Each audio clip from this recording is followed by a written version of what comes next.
Hi, everybody. Good morning, good afternoon, good evening, wherever you are in the world.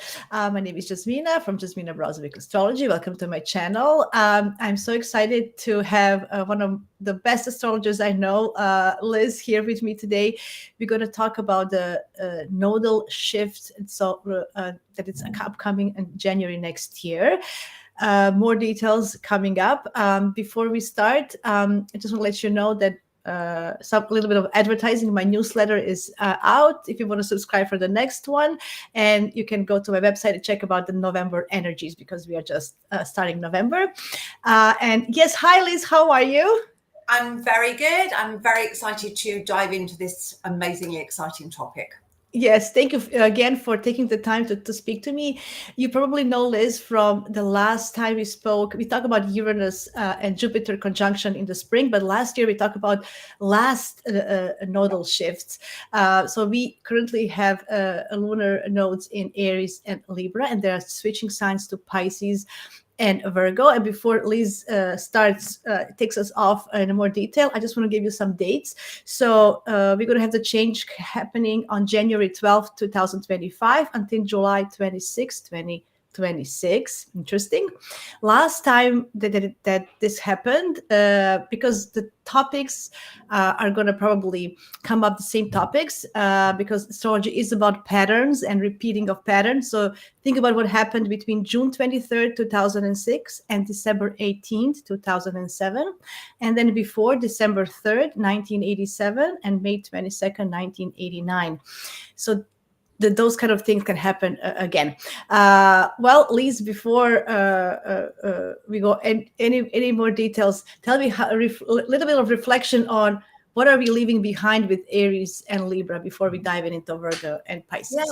Yeah, that's really important to remember because, astrology is about cycles and patterns. And so nothing exists in isolation in astrology. The nodes follow a path as they go through the zodiac, and their job is to balance opposing signs. They bring into our awareness the polarities of one sign opposite another. And so we've actually recording this in November. So you've still got the remainder of this year and the beginning of next year to really work with that Aries-Libra. And with the North Node in Aries, we're working with that very fundamental, who am I? That really deep sense of connecting with who we are on a really pure level because of all the other energy that was around it, and letting go, which is what we do with the South Node, of any negatives of Libra, which would be people pleasing, which would be not speaking up in order to keep the peace. Codependency, stuff like that. Yeah. It's not about one is good, one is bad. It's about balancing. And so if we take the beauty of Libra, which is I hear the other person, diplomacy, peace, we need more of that in the world. Absolutely. But we also need to be strong, Aries, in what do I want? And so think of Libra, which is the scales of balance. And what we're looking for is win-win. Absolutely. I hear you, but I would like you to hear me. So, goodness, do we need that energy right now? Absolutely. Before we continue, I just want to say hi to Misbehaving, my loyal fan. Hi there. She's also UK based, so thanks. Yeah. Lovely to see you. Okay, so this is something that we are kind of leaving behind. We kind of at least had an opportunity to master in the last year and a half, but this shift is coming up just after New Year's. Like people like to have all these New Year resolutions and starting New Year with a new, opening a new page. So what will this North Node in Pisces, South Node in Virgo bring us in the beginning of the year? Yeah, so let's just kind of just refresh very quickly for anybody who isn't as familiar with the nodes. So, they go through the zodiac in 18 to 19 years. So you gave the dates that were there before. So they're going to spend about 18 and a half months going through this pair of signs. So what they're doing, we're going from balancing Aries, Libra into balancing Pisces, Virgo. Very, very different energy. So, one thing that I like to look at when I'm looking at that, what's the thread? What's the theme? Because we're balancing two ends of a seesaw, really. And what's fascinating is Aries-Libra followed Taurus-Scorpio. They are all signs ruled by Venus and Mars, but they switched. Yeah. So we have had really 3 years of balancing the divine feminine and masculine, the Venus connection values with Mars. How am I going to go for things? What's my free will? How do I push forward? That dance, which has been going on through both lots, is ending, and we're going into Pisces-Virgo, which are Mercury ruled and Jupiter ruled. So I think this is a very significant shift of because of the rulerships as well. Absolutely. Yeah. I mean, Mercury and Jupiter have some kind of wanting us to learn more, right? To have to gain information and knowledge and expand our minds in a way. Yeah. Although this is a health axis, I think it's also about expanding our minds because of the rules. Yeah, so it's very much known. So, let's have a look at some of the, the really basic polarities between Pisces and Virgo. Its link is very much wanting to help others, being in service. So it is often called the health and healing axis because the common thread is they want to do things for other people. And Virgo, which is mutable earth, wants to practically help. It wants to bring soup. It wants to problem solve, and Pisces is the biggest of all of the signs. And so it will be compassion. It will be energy. It will be prayer. So we have these sort of polarities, but the thread is they both want to help, and they will do so through knowledge and learning. And Virgo is about the minute details of learning. Virgo is ruled by Mercury. So I like to think of it as a look down, look up, it also Virgo, like the incy-wincy tiny details. Yeah, it reminds me also that we cannot heal our body without healing the soul and vice versa. It's all connected. That's And as a holistic medicine practitioner, which I am as well as an astrologer, we know it's about mind, body, and soul, and it's about understanding it both. And that's the beauty of the nodal axis, is we don't get stuck in one or the other. And so, I think it's like we have on the one hand, Virgo, some key words, it's ruled by Mercury. It's very logical. It's very rational. It's very detail oriented. It will come up with an analytical plan to solve something, which is amazing skills that we have there. But what we can have, remember, we're letting go of the negatives.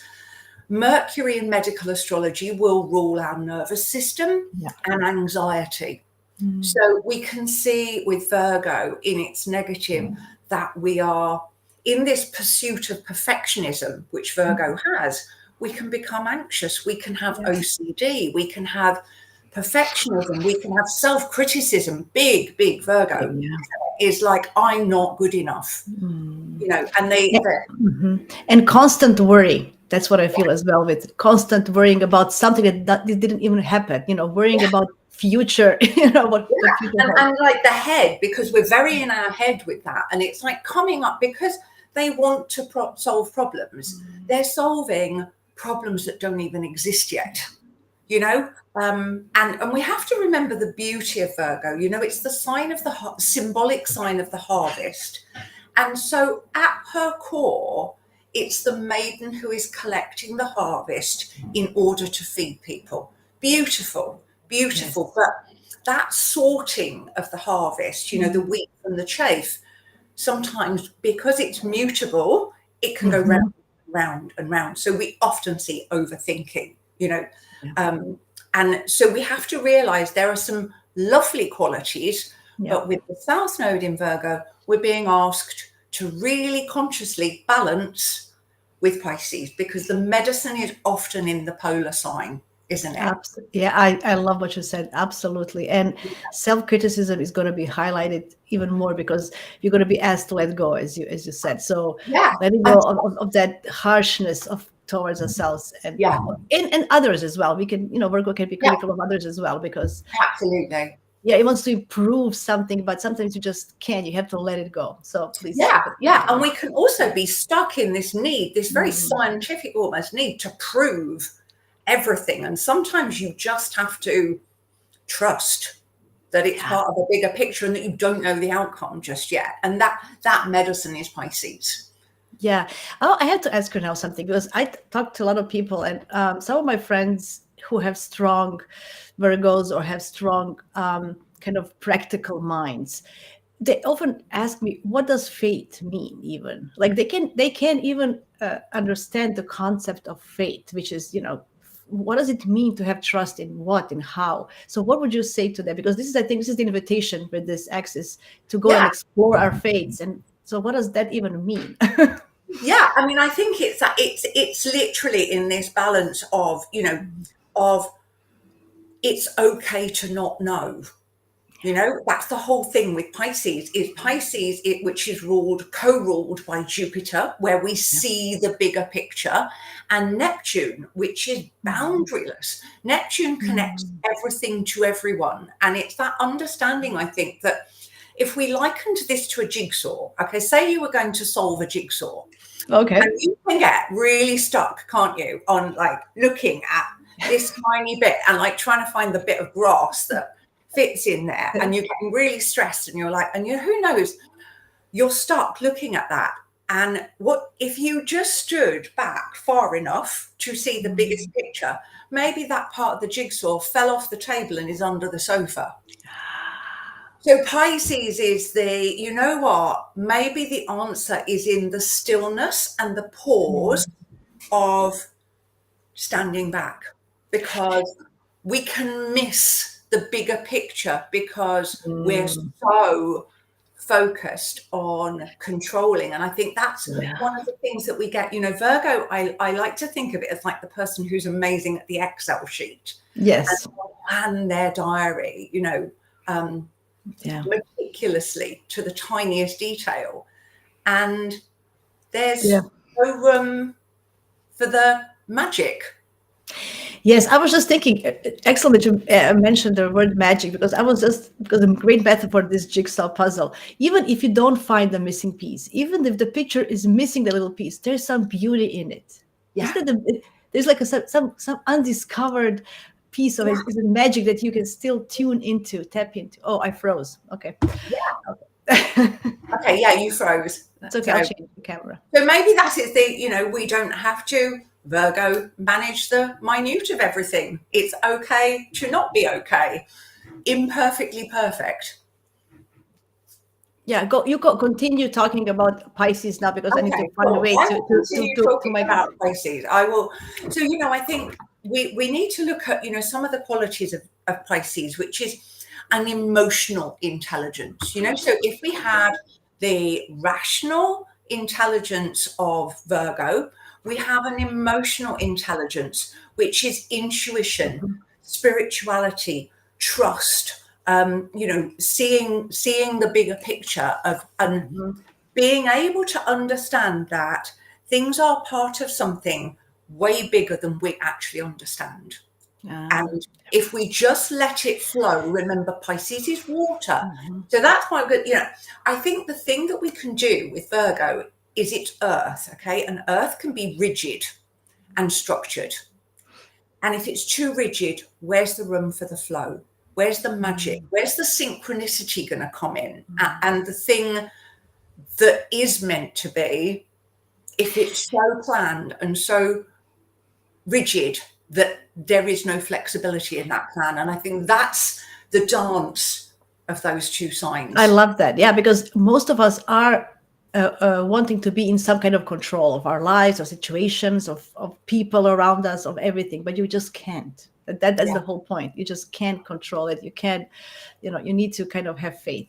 I think like I've literally got some really cool words that so we have intellect, intuition, analysis, meaning, proof, belief, science, spirituality, details, holistic, physical health, spiritual health, doing, being. That's very, Virgo is do. And actually Pisces is be still. Yeah. So I just thought that, really, I invite anybody who's listening to this, sit with those words and ask yourself, am I stuck at one end or other of those? Because remember, if you're actually two Pisces, maybe you also need to remember the South Node is about remembering where we come from. And if you look at the yin yang symbol, there's the dot in both. Yeah. It's actually about Pisces has a bit of Virgo and the other way around. So, we can't just wish that we were healthy. We have to do something about our physical health, but we don't want to get neurotic about it. Yes. Yeah, it's interesting. I remember that Frank Clifford says that we can sometimes wobble in the worst characteristics of the opposite sign. So that's exactly, instead of wobbling, embrace the good parts of your own. Embrace both. To me, the nodes are about embracing the good of both signs, of understanding that they hold each other's medicine. And I really love that kind of polarity. And the really well-known saying, which is, grant me the serenity to accept the things I cannot change, the courage to change those I can, and the wisdom to know the difference between the two. Well, if we swap the word wisdom for discernment, that's very Virgo. Virgo at its best is really good at working out where things are. And if we can use the Virgo discernment and then the Piscean serenity to just let go of it, I don't have to fix something. I just thought that was a beautiful thing to remember. I think it's lovely because not everything is as of same importance. Because Virgo, sometimes if it goes in the worst of Virgo, everything becomes important, but it's not. That's why you have this discernment to know what is and what needs to be let go. Yeah. So a real remembrance of the gifts of Virgo, but bringing in the ability to, if we over criticize ourselves, then treat ourselves with more compassion. It's okay to not be perfect. There's a great sense of letting go of that self-criticism and embracing our own. Yeah. I'm going to do another quote from Steve Judd. He says that as long as you do the best that you can, you're doing good enough. If you did, it's 99%. If you did 100%, you would have wings on your backs. So that's exactly. So as long as you're doing the best, that is what is asked from you, to do your best. That's it. And not to be perfect. I kind of had a really good dig around the internet to find some quotes because I think people really resonate with these. So these are two really lovely ones. We try to be perfect to make our lives better, but it's actually the pursuit of perfection that holds us back. Yes, procrastination is one of it, for example. Because it's mutable. Remember, the mutable signs can go round and round and then I'm just going to tweak it again. And, we have to let go of that. Yeah. Before you continue, as a Virgo rising, so I'm very biased.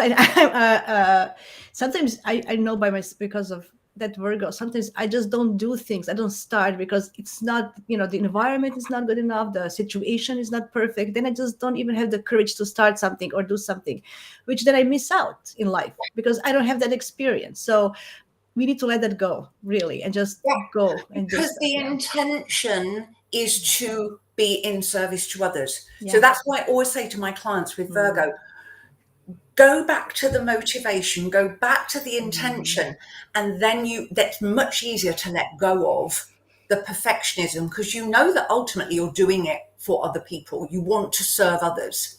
Yes. And this is, if you look at the polarities in astrology, this is a feminine axis. I know that we are now gender biased. I don't want to, but it's in astrology, earth and water are more receptive, let's say.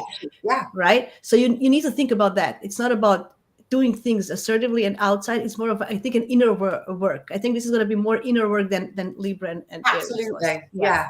And the other one I thought was just beautiful.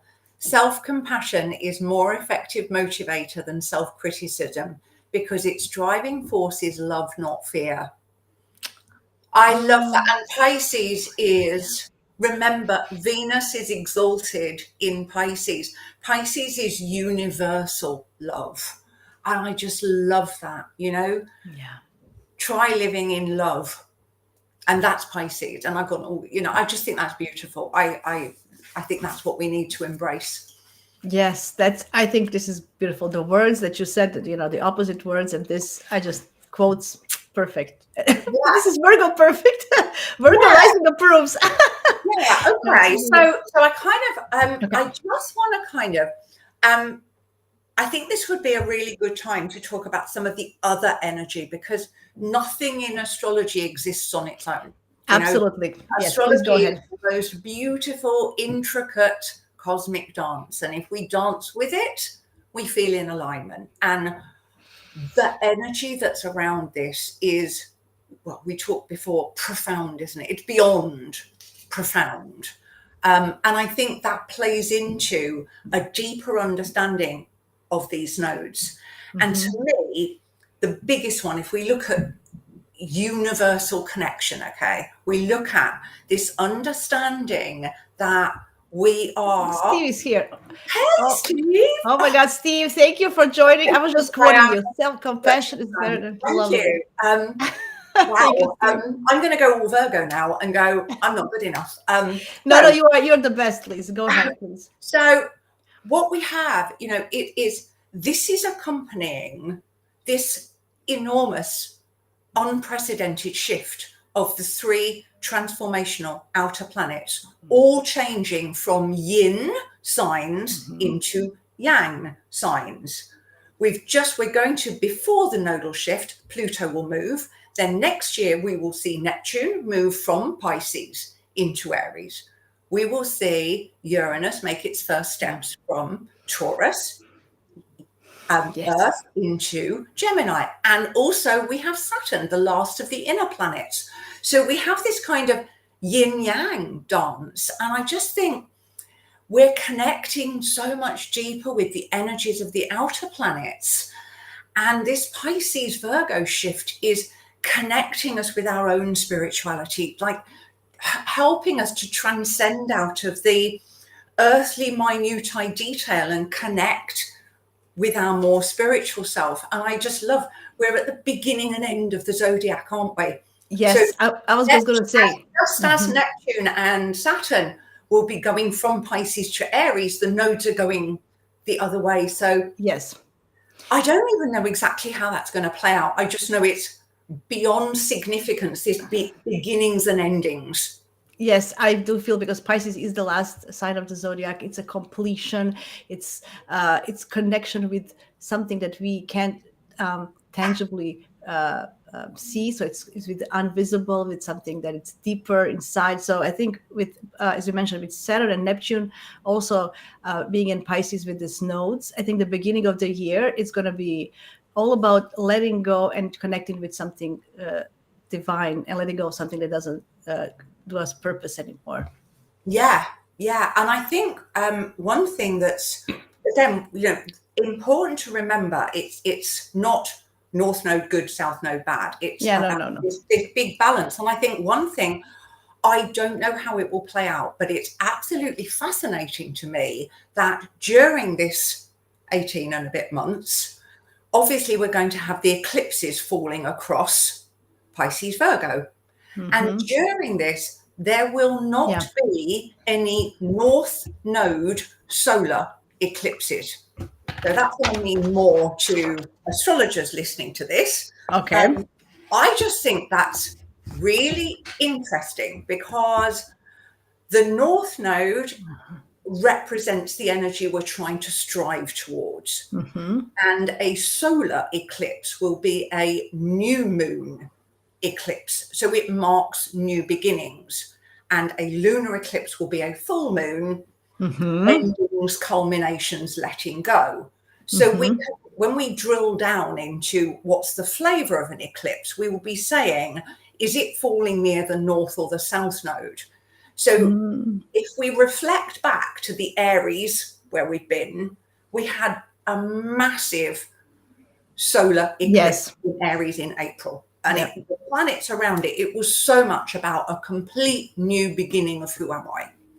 So if we take that north node, we were going to Aries, and a solar eclipse, a new beginning.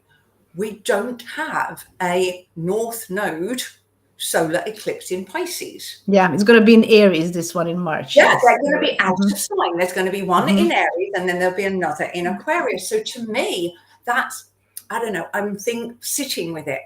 Is it actually then saying to us, do we need to also be letting go of the negatives of Pisces? Because there will be lunar north node eclipses. And I kind of think that, you know, because Pisces in its negative finds reality too much. You know, it can be martyrism, it can be sacrifice, you know, it can be escapism, it can be addiction. And so we then need to remember the Virgo medicine, you know, and be practical and be grounded and not disappear into the world of Pisces, escapism or victimhood. Yeah, this is just as we mentioned before. It's more a receptive axis. So this lunar eclipse is even more inner work that we need to do more just within ourselves and how we feel and how we, you know, what do we actually feel about this? Well, what do we believe in with this Pisces axis? More, so it's going to be more introverted, more receptive. Okay, continue because I lost my thought. I had a couple of thoughts, but I lost one. Go ahead.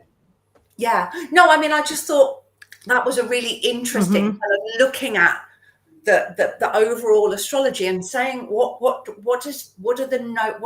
they going to mean for us? What questions are we going to be asking ourselves? And to me, it was very much like you said, do the inner work and really about balancing those two. I remember what I wanted to say. You mentioned the yin and yang sign. So go back to that. I think that's a perfect description of what about this nodal axis is going to be about. Always keeping a little bit of reality in Pisces and keeping a little bit of faith in Virgo. Yeah. And then if we look at that, isn't it interesting that we've still got Saturn in Pisces. Saturn's been in Pisces since 2023. And, you know, it's bringing a bit of boundary and hard work and spiritual discipline and spiritual responsibility, you know, because Pisces in its negative can go into pure victimhood, but we know we need to take responsibility, you know. So if we actually look at health and healing, take responsibility for our health and healing. And I can see this a real shift in the Saturn in Pisces with the nodes moving in.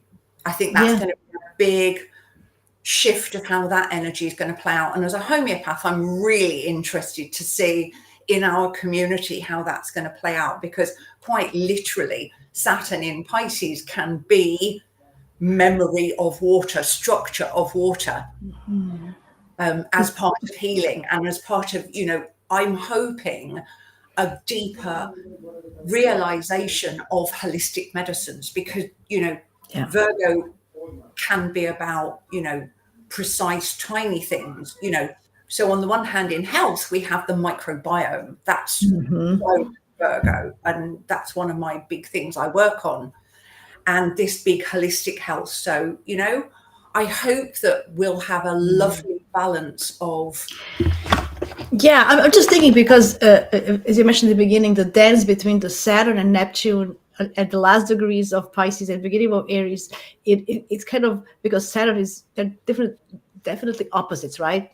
Saturn wants to restrain and give some framework and put us in a box, and then Neptune wants to escape from the box. And so maybe two of them dancing together can bring to some kind of middle ground.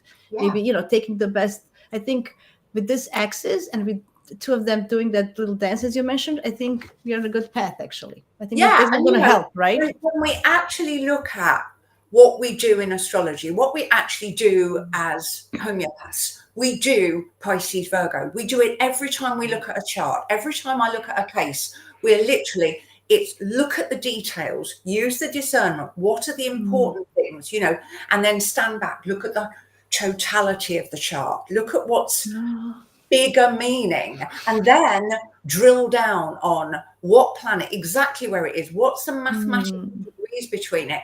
So, you know, that's absolutely perfect. Yes, we you can do Virgo, Pisces yeah. all the time. Yes. And we go in and out. Oh my God, that is so beautiful. I never thought of it that way. That is so true. And you know, actually, I do that. My whole chart is Pisces-Virgo. Like, welcome to my life. I literally, when I prep a chart, I will do that. And then I will make sure I have time, because then I literally sleep on it at least for a few nights, because my intuition always delivers me, oh, look, there's another golden thread, or that's where you're looking. And I think that's the, you know, that's another way we can physically work with this, is Neptune in Pisces as the modern ruler is going to talk to you in dreams and synchronicities. Virgo is going to send you an email, you know. Yeah. I love that. Actually, it's somewhere in between. So, you know, it's like, I'm just inviting, be open to creating the space for the Pisces magic to come in. Yes. Yes, we all need a little bit of magic. Yes, that is true. So as a Virgo rising, I'm going to ask you, so now, what would be some practical advice that you would give to everybody with this axis in the next 18, 19 years? What would be the practical things that we can do to help us maneuver this energy? So I think, look at your own chart. You know, if you're Pisces heavy, remember, think about the medicine of Virgo. Think about how you might how you might actually do something with. Yes, thank you, Steve. That's amazing. We do have this. So Steve says, I draw your attention to the 2-week-long 5-planet conjunction in late Pisces from end of March to mid-April. Saturn, Node, Neptune, Venus, retrograde, Mercury, retrograde, and the Moon also. Yes, that's going to be, wow. Thank you, Steve. Thank you enormous. It's enormous. And isn't it interesting in this period, which will be 18 months, how much of it's happening quite early in that process. So I think, you know, it's being open and aware, you know, of what the qualities of both of these signs are, what that means. You know, if you have a lot of Pisces or Virgo in your chart, you're going to be personally activated. If you have a lot of the signs that will be at 90 degrees in Gemini and Sagittarius, you're going to really feel this. They're going to be activating those parts of your chart. So it's about, do I need to bring in some of remembering where the good of Virgo comes in, or do I need to release any of the negative qualities of it as we go through balancing? Because that's what they're asking us to do, is balance the qualities of both. And, you know, if you need to have self-compassion and forgiveness and let go of the anxiety and self-criticism, all that of others, then this is the energy to do that. And with all those planets moving, I think it's connecting with deeper spirituality. Yes. So, but also we have to be discerning about our spiritual path, who we follow. You know, there's false gurus, false, you know, there's a bunch of things happening. And I think that is also something to think about with this axis as well, right? Because we can just, you know, go and, you know, believe everybody, not supposed to believe everything that you hear. Exactly, because we need, you know, discernment is one of the greatest qualities of Virgo. And you know, Pisces is the ocean. We don't want to get completely lost in a tsunami of the ocean. Yeah. Well, now that you mentioned tsunamis and stuff, do you think that just in general in mundane astrology, will we see more of floods or more of tsunamis or stuff happening during this nodal shift? I think that would be more Neptune at the anaretic degree. I think that would be, rather than the nodal shift. I think, you know, any planet at the anaretic degree is going to highlight, it's a crisis degree, isn't it? So, and we've seen with Neptune already at 29 degrees of Pisces, we've seen very sadly a lot of flooding on the global stage. Yeah. So that may well continue. Yeah. Interesting. So from the practical point of view, as we Yes. mentioned to everybody, I would also, as you mentioned that with Virgo, letting go of the negative of the, maybe lower frequencies of Virgo, but going to the higher frequencies. Herbalism, you mentioned, holism. So finding yourself a naturopath or somebody, or a holistic healer, or somebody practitioner. Yeah. And I know this is actually, I mean, I love that. This is a Yeah. really, really good time to be Yeah. working on your holistic health, Yes. and from your diet, understanding that because it rules our immune axis, So we're looking at the whole of the immune system, Pisces, and the digestive system, Virgo. So really good time to work on your microbiome, understand that the minutiae will support your overall immunity. Absolutely brilliant time to be incorporating holistic health into your life if you really want. Yeah, because it combines both of the worlds, the Virgo and the Pisces work together. I like that. Practically doing something about it as well, practically working on your health, but understanding maybe we need a much more holistic approach. I know. So you can explore Bach flowers. Yeah. Right. I know aromatherapies, teas, just herbal teas. Explore the herbs that can help you as a prevention. So working on our prevention health is something that I would also suggest. So give yourself some time and explore those options, because there's some beauty in it, in every herb and everything that can help us. With this. And their energies are. They all bring in this idea of being connected to something bigger, that we are supported. And so many of these are energy medicines, which is very Pisces, but we actually take them. So on another note, I don't want to be negative, but just something occurred to me. So we had this Aries-Libra. There was a lot of, unfortunately, wars coming that happened. So with this Pisces North Node, what do you think about religions and fundamentalism? Will this be something that we can expect? I have literally Jupiter rising on my ascendant. That's why my website's called Jupiter Rising. So I'm an eternal optimist. I would associate fundamentalism and dogma and the negative potentially more with Jupiter ruling Sagittarius, which is more religion, whereas in its higher expression, Pisces is spirituality. Pisces is the understanding that we are all one and we are all connected. I would be thinking more the teachings of A Course in Miracles than, this religion compared to this religion, because Pisces wants to connect everything, whereas many religions are actually quite divisive. Well, that's not a Pisces energy, is it? Yes, you're right. So I again, remember the North Node is inviting us to head in that direction. So again, we can use the Virgo discernment. We don't want that, my God is better than your God. We want to transcend that. Pisces transcend. So I think actually the Pisces Virgo could really help that.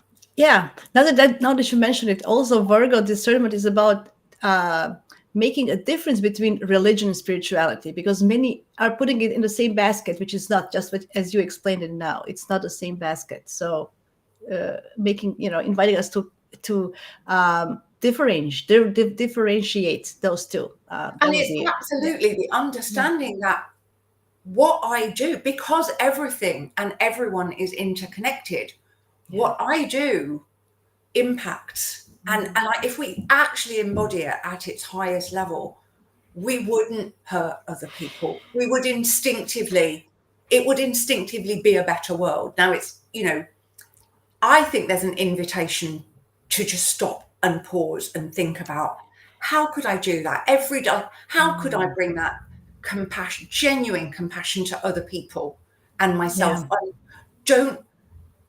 carry on a fight, like transcend it, look above into the biggest possible picture. Yeah, it inviting us to have to bring back faith to humanity and to humans, because I think we are all kind of separated. We all kind of are in our own ways, instead of, as you mentioned, seeing the big pictures. We're all humans. We are all here on this earth. Let's make it a kind and nice place to I live. think what's really interesting, as we have this dance of Pluto, Neptune, and Uranus, the higher octaves of the inner planets, they're in harmonious aspect to each other. They're trine and sextile. Yes. So there's this, like, I almost like to think of it as like the energy that we have going on at the 3D level is screaming, it's shouting, it's so loud. And those outer planets are in harmonious aspect, but we need to be quiet to listen to the whispers. And that's so Pisces, isn't it? So I think that's probably quite a good point to end on. It's like, that's to me what Pisces, that's what I'm doing. I'm like quietening the noise. And I also mean my mental chatter, to listen to the whispers, because actually they are in harmonious aspect to each other. So it's understanding that, that's so beautiful. Transformation is supportive. Listening, connecting with our intuition, with our inner voices. It's going to be really, really important. Thank you, Liz, so much. This is the beautiful ending. This conversation, I'm going to re-listen 3 times. It was so full of interesting information. You are really, really great. Thank you so much for taking the time. This was really, really good. Before we close, please tell people where they can find you. What are your offerings right now? Okay, cool. So my name's Liz Norman, and so if you Google me, I will come up, Liz Norman Astrology, quite high. My website is Jupiter Rising, because I have Jupiter on my ascendant. I'm on Instagram. You can find my website.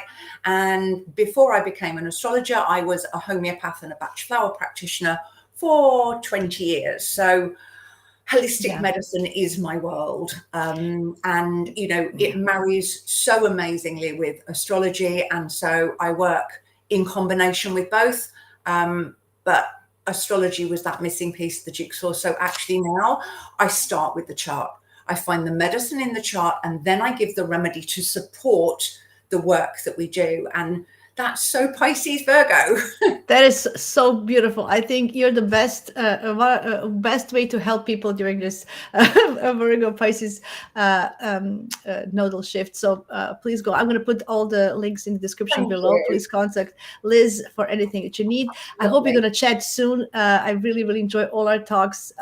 Jupiter Uranus is still in my head. Talk about the story about your dad. So guys, please go listen. Liz shared her story, her dad's story, which was so good for Jupiter Uranus, and it's still ongoing. You can find it on my YouTube as well. Thank you again. Thanks everybody for coming. Thank you, Steve and Misbehaving, for your lovely comments. I'm so happy to be here. Everybody, you know where to find me. Jasmina Brown Astrology, also Instagram, YouTube, and my website. If you need any guidance from